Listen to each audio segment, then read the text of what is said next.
it's a bittersweet day. Bitter because no matter what progress is made, what happens in the case, we're still dealing with the tragic death of a precious young child, and that unfortunately we can't change that. So bitter in that way, but the wheels of justice do turn, and we do make progress, and so we have information today regarding the case that we're thankful that we're able to come here with that information today and keep moving forward to answer a lot of questions and, again, to ask for your assistance. So I'm just going to, with me today, I'm Sergeant Kerry Halls, the Public Information Officer for the Sellersburg Post, Indiana State Police. With me today is Tara Coates Hunt. She's the Deputy Prosecutor with the Washington County Prosecutor's Office. Again, this is a Washington County, Indiana case, and their office will be handling it, as well as the lead detective in this case, Detective Matt Busick from the Indiana State Police here in Sellersburg. Also have Sheriff Brent Miller from the Washington County Sheriff's Department with us today, and we're just thankful for the support of everybody here. Just a brief overview on this case. April 16th of this year, 2022, a young child was found deceased in a very distinctive suitcase on Holder Road in southeast Washington County near Pekin, Indiana. Holder Road is a dead-end road. It's very isolated, not heavily traveled at all. That was back on April 16th again. At that time, when we were first notified of the child being discovered, very little information was there for our units, our detectives, our officers to work with. There were no witnesses, there were no family members, there were no acquaintances that came forward with any type of information. We only had what we had there at the scene, and that was it. We had worked almost instantaneously with the National Center for Missing and Exploited Children, and any leads from that also proved unsuccessful. No matches to any child that was listed as missing. We had thousands of tips. We did have a dedicated tip line that's still open. Thousands of tips have come in over the past months. Again, this has been approximately 6 months since April 16th on that tragic morning or evening. Thousands of tips came in. Unfortunately, none of those tips were associated with this case. But we are very grateful for those tips that came in. We're grateful for the public's interest in this case, obviously wanting justice for this young boy. Again, at the time we advised that it was a approximately 5-year-old black male child who was found in that suitcase with no apparent signs of trauma. But we are thankful for all those tips that came in, and we do want the public's help, obviously, and we're thankful for their attention to this case. An autopsy was performed shortly after that, and again, there was no signs of physical trauma that we could detect. The autopsy did not detect any signs of physical trauma that was readily available or seen. The autopsy listed the cause of death as electrolyte imbalance that caused a viral gastronitis. Again, I'm not a doctor, so I can't explain all that, but that was the cause of death listed on the autopsy. Also, at that time, toxicology reports did not reveal anything. There was nothing in the toxicology reports that would lead us to a cause of death. From the onset, detectives and crime scene technicians and Indiana State Police laboratory personnel utilized physical evidence in hopes of discovering, determining, and locating a suspect in this case. I want to emphasize that no crime scene evidence technologies were spared in this case, in this investigation by the Indiana State Police, including those available only through federal and outside agencies. So we utilized everything we could. Anything that was a possibility was looked into, and the department was 100% behind it. Any type of funding or anything like that was needed, there was nothing spared in this case. As a result of physical evidence and the investigation itself, our detectives were able to identify 2 suspects in this case, and detectives were also able to identify the deceased child. On October 14th, Based on information in this investigation, the Washington County Circuit Court issued 2 felony arrest warrants. One for Dawn Elaine Coleman, 40, of Shreveport, Louisiana. Another for Dejaune, and I'm not sure about the pronunciation on this, Ludi Anderson. Dejaune Ludi Anderson, 37, of Atlanta, Georgia, who is the mother of the deceased child. Those felony warrants were for neglect of a dependent resulting in death, a level 1 felony, as well as obstruction of justice, a level 6 felony. As a result of the information gathered in this investigation, Detective Matt Busick, who is the lead investigator, and Detective Chris Tucker, also from the Indiana State Police Post here in Sellersburg, traveled to California. On October 19th, so just a few days ago, Detective Busick located and arrested Dawn Coleman with the assistance of the San Francisco PD. This investigation is ongoing and continuing. As a result of information that's still being worked on in this investigation, the two also traveled to Los Angeles metro area after arresting Dawn Coleman. They were unsuccessful in locating Dejaune Anderson, where they believed she could possibly be. Again, the investigation continues, and as a result of information that's gathered on Tuesday, October 25th, the Washington County Circuit Court issued an arrest warrant for murder for the mother, Dejaune Anderson. Again, units were unsuccessful in locating Dejaune Anderson in the Los Angeles metro area, if I did not make that clear. On Tuesday, that arrest warrant was issued for murder for Dejaune Anderson. Dejaune Anderson is currently at large. Again, she is the mother of the deceased. She is described as a black female, approximately 5'5", around 135 pounds. In her last known photo, which I have here courtesy of the Louisville Metro Corrections Department, she had dark brown hair at that time, short, very dark brown hair. Again, this is the last known official photo that we have of her. We're going to attempt to get better photos. We believe we can get a better photo. Again, she's from Georgia, and we're going to attempt to get a better photograph of her for you.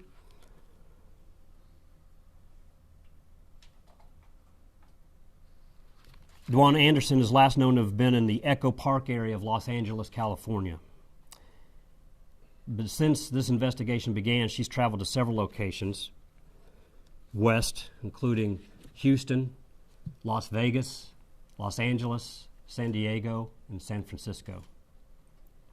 At this time, her whereabouts is unknown. So again, she's at large, and we're looking for the public's assistance in locating her.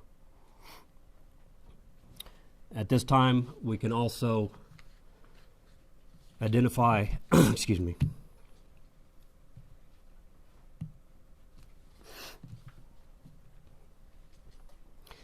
identify the young man that was found in the suitcase.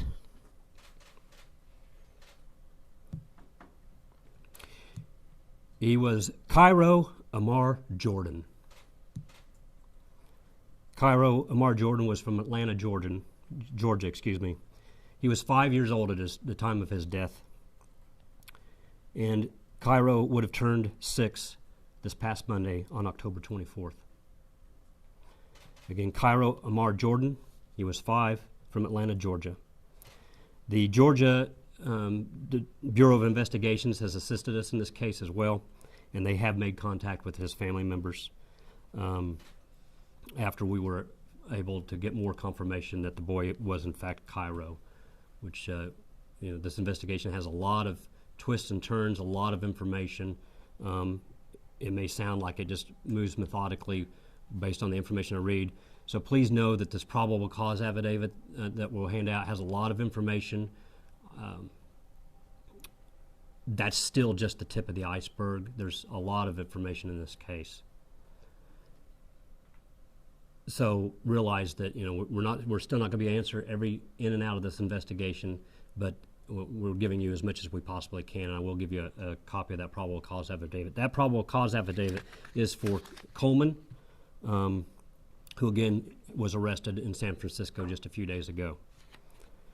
That's all the information I have at this time. Detective Busick, would you like to make any statements as far as? No. You good? So, Ms. Coleman will be transported here to Indiana sometime within the next under 30 days. She will be here on Indiana soil to answer to those charges. Again, we need the public's help in locating the mother, Dejaune Anderson. So I've shown that photo. We'll have that photo for you to go out and hopefully a better photo. But we desperately want the public's help in finding her and bringing her to justice. This whole case is all about justice for Cairo. That's the only thing this case has ever been about. So I know there's been lots of questions and why don't we do this and why don't we do that. The investigators have a lot of information and they all have their reasons, but the main reason is the integrity of this case and so that justice is served. And so even some things that may seem obvious that why wouldn't you do this, there are reasons why they can't. And if we have done some of those suggestions that come in from the public and from the media, it's very possible we wouldn't be standing here today. We would have nobody in handcuffs. We would have nobody in jail right now, bringing them back for a trial. So just understand that there's always a reason. We don't take, obviously, anything lightly at all. It's a very serious investigation. Again, the department's held nothing back on this investigation for our detectives to be able to do what they need to do. So, having said that, that's all the information I have at this time. We can take a few moments maybe for a few questions. Again, I'm not going to get into specifics. I've given you a lot, and I will give you the probable cause affidavit that you can look into. Can you provide the spelling? Yeah, the spelling. Sure. Again, I'll start at the beginning. The first arrest, Dawn, D-A-W-N, Elaine, E-L-A-I-N-E, Coleman, C-O-L-E-M-A-N. She was 40, from Shreveport, Louisiana. The mother and currently at large, Dejaune, D-E-J-U-A-N-E. The middle name spelling, I'm not positive on the pronunciation. The spelling is L-U-D-I-E. Last name of Anderson, common spelling A-N-D-E-R-S-O-N. 37, from Atlanta, Georgia. Cairo Jordan. C-A-I-R-O-A-M-M-A-R Jordan, J-O-R-D-A-N. And he is also from Atlanta, Georgia. What's Don's relation? Excuse me? What is Don Coleman's relation We'll, to anyone? can't get into that right now as far as I don't have all the specifics that we're going to get into, but not related physically that I know of, information that I have. Do they have any ties to this area at all? Was she in Metro Corrections? Is that She why was, photo? that photo was provided by Louisville Metro Corrections. She was arrested by LMPD a few weeks prior to this case beginning. So my knowledge is they were only here temporarily. I'm sure you guys will do your due diligence and look into the background. What And was she charged with? Do you know? I don't have that information specifically in front of me. I believe it was some type of a theft charge, but I can't say that for sure. Have you spoken with Cairo's father? The Georgia, yes, detectives from this agency have spoken with family members, and we also were assisted by the Georgia Bureau of Investigations. When you arrested Dawn, what did she say about what happened? Well, we don't get into any comments about that are made, any statements, any witness statements or suspect statements. But she was arrested. She was, interviewed as part of this investigation. But what were they doing in Washington County? Do you want to answer that? Do you have any issues with me just giving general background on that? Yeah, they weren't from this area. They were passing through.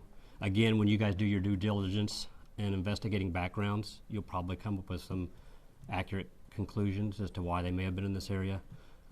That would have been about the time of if I correct me, that would have been somewhere around the time of the Kentucky Derby in the springtime, but I'm not positive on that. Do you know if she had any other children? I do not have any information on other siblings or family members or any children for her. So for the two charges, the obstruction of justice and the neglect of dependent resulting in a death, if convicted, what's the maximum sentence? Can you speak to that? Or would you like to speak to that at all? They're both felonies. You know, one is a level 1 felony, the other is a level 6 felony. So a level 1 felony is basically, you know, it's the most serious other than murder, which is just listed as a felony. A level 1 felony is the most severe felony. So it's, you know, I don't have the specifics right now as the maximum they could be sentenced to. Have they offered any kind of suggestion or why they left the child in a suitcase and Again, lots of information, and some information is in the probable cause affidavit. We're not going to speak to that this morning. Again, it is an ongoing investigation. We're still looking for one, but there's a lot of information that you will have access to in the probable cause affidavit. So we don't speak as an agency. It's our rule not to speak towards any statements or any motives. We don't speak to any of that. Are both of the charges for both of the individuals the first? The first two charges I listed, neglect and obstruction of justice, those charges stand for both. We have a murder warrant listed for Dejaune Anderson, the mother. Can you address at all why this has become a murder case? Again, just information that's gathered. You know, the detectives have gone through a lot of information, tons of interviews. You know, in the last few days, lots of information to comb over and specialists to work with. So, you know, as a whole, the information that they have makes our department and the prosecutor's office confident in a murder charge, and that's why that warrant's out there. Again, we have probable cause for that murder warrant. So the PC affidavit, again, has lots of information listed. You won't have the PC affidavit for Anderson because she is not in custody. That is not a public document. But the other PC affidavit has lots of information. Again, that's just kind of the tip of the iceberg. We don't put everything, a whole case, into a PC affidavit, just what's needed to establish probable cause. Was there any information that Cairo could have been in danger or that authorities had been called on his mother before for his safety or anything like that? I don't, at this time, have that information, but I don't have information that's saying that that's the case. And was he enrolled in school? I don't have that information at this time. Speak about just the importance of getting the public's help. Obviously, Right. You all relied on tips from day one. Right. And just in locating, I mean, the suspect. Right. The child's mother. Again, we had the special tip line. We asked for tips. We got thousands of tips. Unfortunately, none of them were successful. To my knowledge, Cairo, or to our knowledge, Cairo was never listed as a missing person. He was not listed as a missing child. Nobody ever reported him missing. So that would have helped, obviously, had that information been in a system someplace. So that's responsible. People who are responsible for his care and well-being have to do that. That's nothing we can control. Because parts of these crimes cross state lines and the investigation obviously cross state lines, why has the state of Indiana and Washington County made a point of adjudicating this here? That's very good question. Long story short, basically, that's where the body was located, and the way the law is written, it can stand at that location. We can assume things. We may have information for different locations, but in the end, the child's body was found deceased at that location. So Any idea where the child died specifically? Was it in Georgia? Was it on the West Coast? Again, we can't get into all the specifics of the case, but we can say that he was deceased, when he was located at that location. What does justice for Cairo look like for you all who have been investigating this for 6 months? I can tell that everyone's feeling emotional in this room. What does justice look like for you? Justice means bringing everybody who's responsible for this death here and having them stand and go through the system and be found, justice served through the court system. We want justice for Cairo. Many, many sleepless nights for our detectives and officers involved in this. It's not just our department, it's the Washington County Sheriff's Department was the first officer on scene. The gentleman who found him, the mushroom hunter, if you recall from the original news release, who found him, the whole community came together.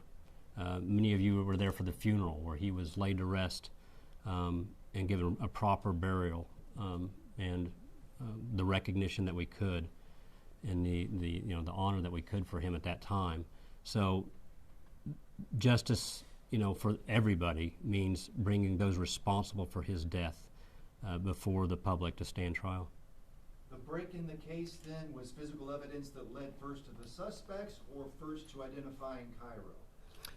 Physical evidence, and again, I won't get into the exact physical evidence, but physical evidence led to suspects, and as the investigation continues, it all kind of snowballs or expands. How difficult or easy was it to find Dawn Coleman, and where was she found exactly in San Francisco? I don't have the specific location where she was located, but our detectives, our crime scene analysts, our crime scene technicians have a lot of advanced technology and systems at their use to look in and utilize. Sometimes it's successful, sometimes it's not, but they had a lot of different technologies that they utilized.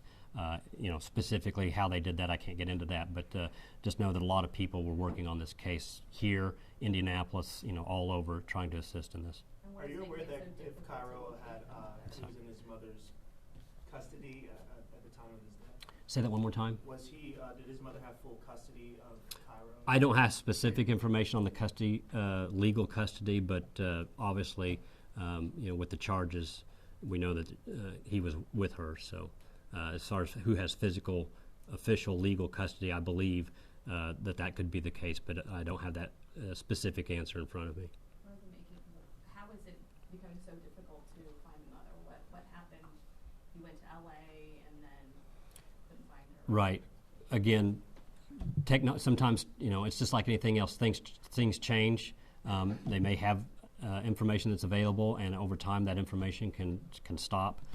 Again, we don't get into specifics of how it was done, but they obviously were able to at least attempt to track or locate after they had an identity for a certain period of time. But at a certain point, that wasn't. They couldn't follow through with that anymore. It got them as close as they could. They did go to California in an attempt to locate in the last known area. They were assisted by the Los Angeles Police Department there as well. Federal agencies, I need to mention that too, also assisted with this case. Not specifically at that location, to my knowledge, but throughout the case, our detectives have been in close contact with various federal agencies who have assisted. But yeah, the technologies, whatever they were at that time that they used, sometimes that's available and sometimes it's not. Sometimes things change, and something we did have is no longer a source. When speaking to the family of Cairo, did you all get any explanation why there wasn't a missing child? Yeah, I don't have information on that now, and I haven't spoken with the family, myself. So I'm sure there's reasons, but no, I don't have information as to why. Cairo remain in Indiana. I know that. That's very early for me, just for anybody to say. That's not something that I would be a part of and be able to answer. In years, time future, after everything's completed, that's probably a matter for the family. But I'm not the one to make that call.